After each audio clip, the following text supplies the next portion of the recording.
Astaghfirullah. Bismillahirrahmanirrahim. Assalamualaikum warahmatullahi wabarakatuh. Bihamdillahi wassalatu wassalamu ala rasulillah wa ala alihi wa sahbihi wa mawalah wa la hawla wa la quwata illa billahi wa ba'du. Faidah malam, kita akan menjelaskan tentang satu amalan, satu dosa yang dosa ini lebih kejam dibandingkan berzina.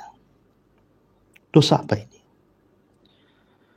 Ma'asyiral muslimin yang dimuliakan Allah Subhanahu wa taala, ada sebuah kisah Israiliyat bahwa ada seorang wanita datang menemui Nabi Musa alaihi salatu wassalam dan dia ingin bertobat. Maka berkatalah kepada Nabi Musa wanita ini, "Ya Musa, ana zanaitu fatahhirni."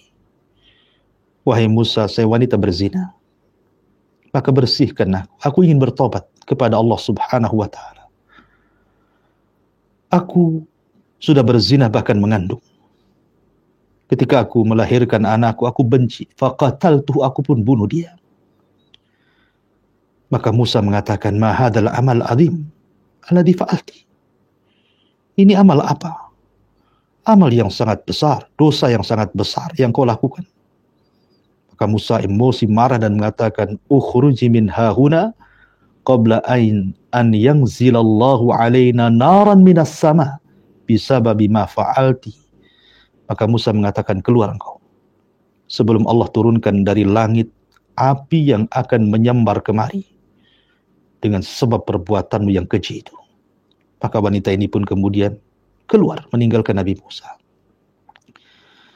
Kemudian Allah Subhanahu wa taala mengutus malaikat dari langit untuk menyampaikan wahyu Allah kepada Musa alaihi salatu wassalam. Dan malaikat ini menyampaikan pesan dari Allah dan mengatakan, "Mada fa'alta bil mar'ati ta'ibah ya Musa?" Apa yang sudah kau lakukan kepada wanita yang hendak bertobat, wahai Musa? "Amma wajadta afjara minha." Bukankah kau sudah dapati ada amalan yang jauh lebih keji dibandingkan berzina? Kenapa kau usir dia? Maka Musa alaihi salatu wassalam penasaran dan mengatakan, "Waman afjaru minha?" Lalu siapa yang lebih keji daripada wanita yang berzina, membunuh anaknya itu?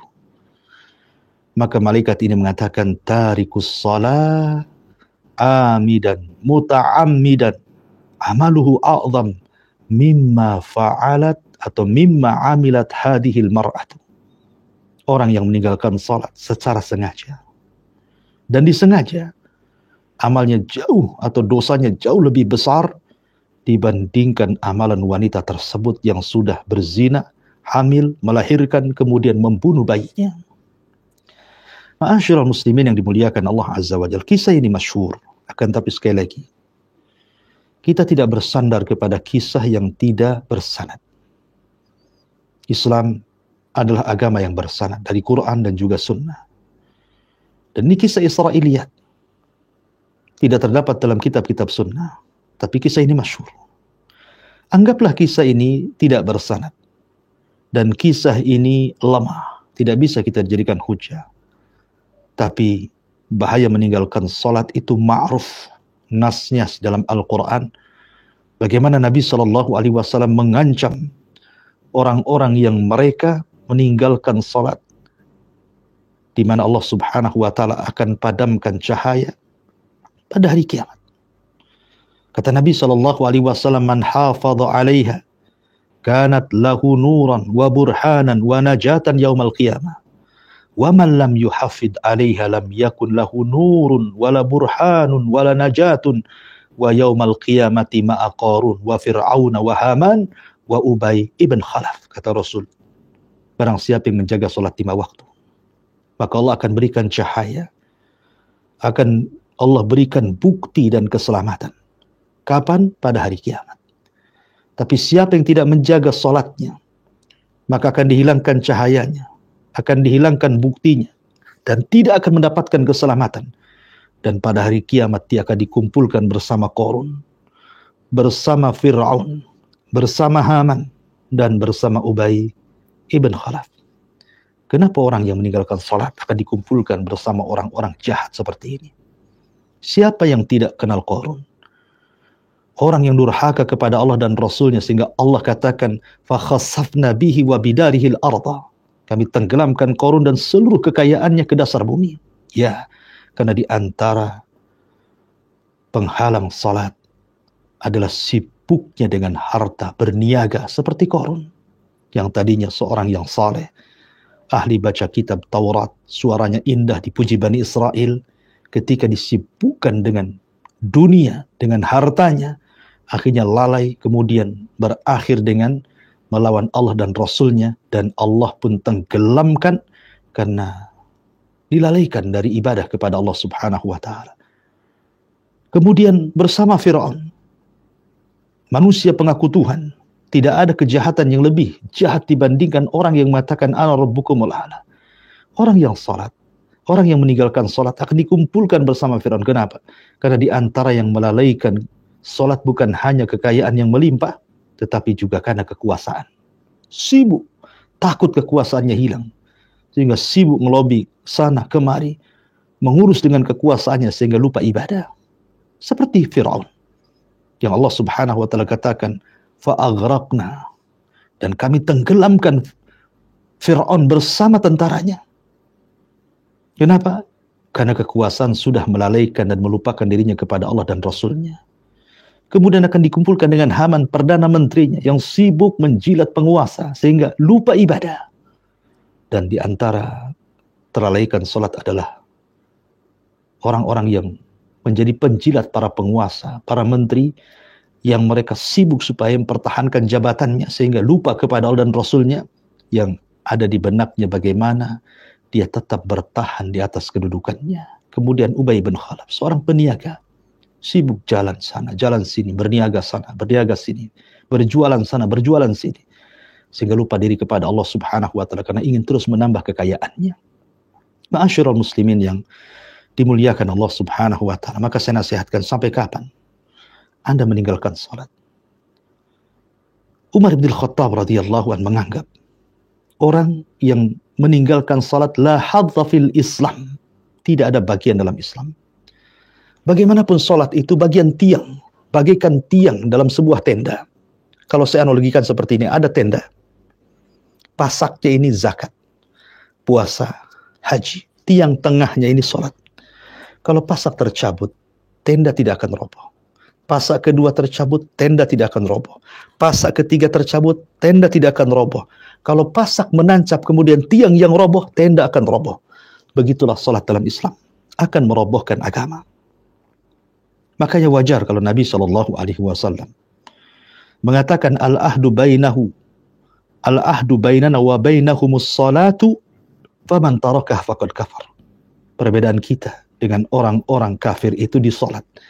Maka siapa yang meninggalkan salat dikhawatirkan dia kufur. Maka sampai kapan Anda meninggalkan salat, wahai saudaraku?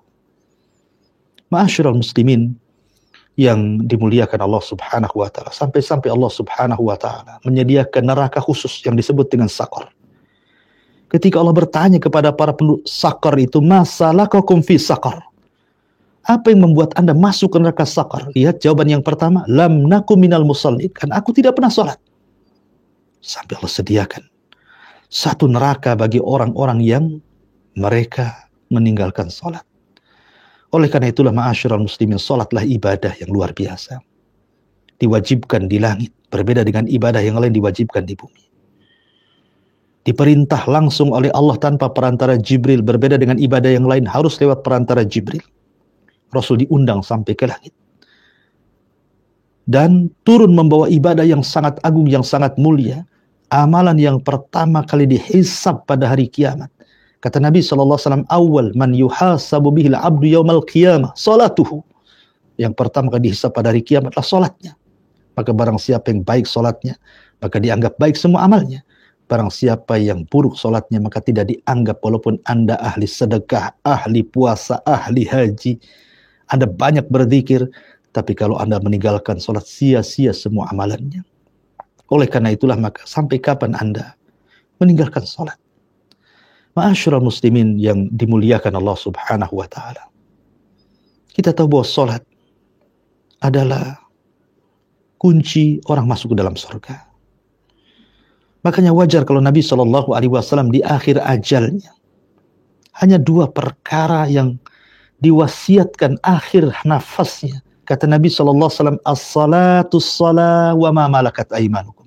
Salat, jaga salat, dan budak-budak sahaya kalian. Tentu di detik-detik seperti ini, yang Rasul Shallallahu Alaihi Wasallam tidak akan bicara lagi setelahnya. Tidak mungkin mengambil wasiat sembarang wasiat.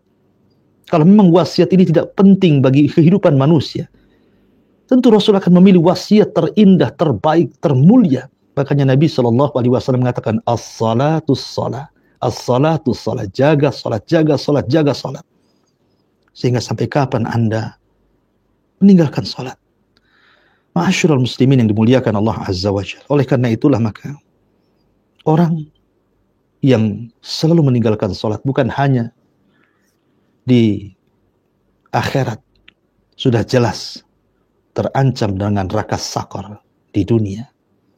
Orang yang meninggalkan salat, maka hidupnya tidak akan tenang. Akan ada masalah.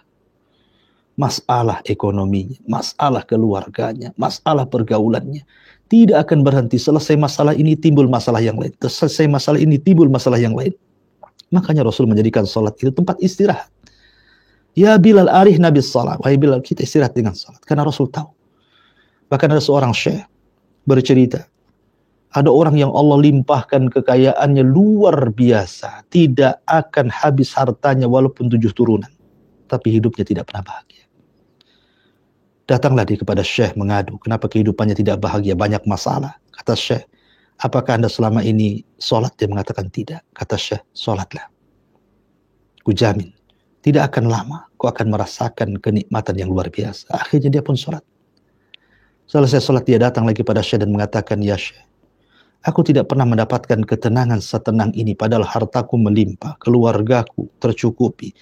Tapi aku tidak pernah mendapatkan ketenangan kecuali setelah melaksanakan sholat. Iya, karena sholat membawa ketenangan dunia, membawa ketenangan di kuburan, membawa ketenangan di akhirat, yang jelasnya adalah pintu masuk ke dalam surga. Maka sampai kapan Anda meninggalkan salat? As-salah, as-salah, jagalah salat. Jagalah salat. Subhanakallah bihamdika. Asyhadu an la ilaha illa anta astaghfiruka wa atubu ilaik.